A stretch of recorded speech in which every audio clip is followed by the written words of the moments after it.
Notre axe de recherche est Protein and Peptide Technologies. Nous nous concentrons sur des développements de technologies dans le domaine de la thérapeutique et du diagnostic. Les activités ne sont pas uniquement destinées à la recherche fondamentale, mais visent surtout à ramener sur le marché des thérapies et des traitements pour les patients. Nous ciblons principalement l'industrie pharmaceutique.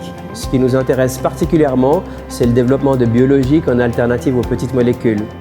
Différents exemples que je peux citer, c'est utiliser des peptides qu'on va conjuguer à des polyéthylénamines de façon à amener des molécules sur des cellules cancéreuses et en faire une immunothérapie. Un autre exemple est utiliser un peptide pour amener des cargos cytotoxiques de façon spécifique sur des anticorps thérapeutiques.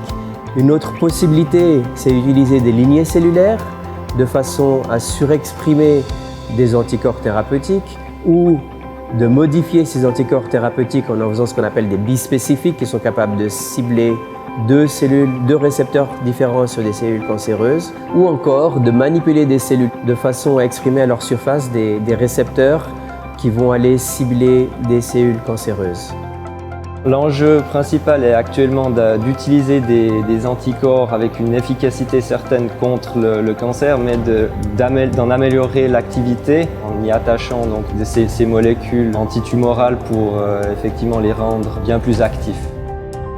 On a une partie où on teste les effets, on a une partie où on produit des substances qu'on utilise pour guérir, et on a aussi d'autres parties où on essaye de découvrir d'autres substances qui peuvent nous être utiles dans le futur pour guérir, pour traiter ou pour tester.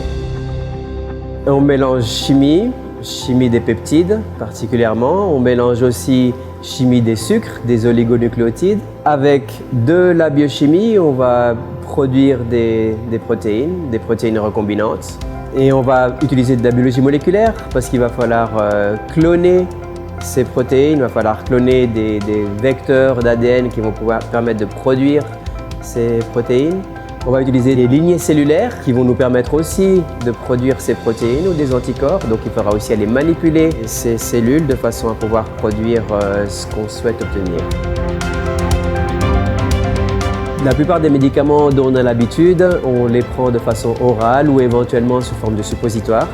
Mais ils sont un peu arrivés à une limite où c'est plus difficile de développer de nouveaux médicaments et dans les 20 dernières années, un gros potentiel vers les biologiques, des molécules qui vont être injectées, donc des anticorps, des protéines.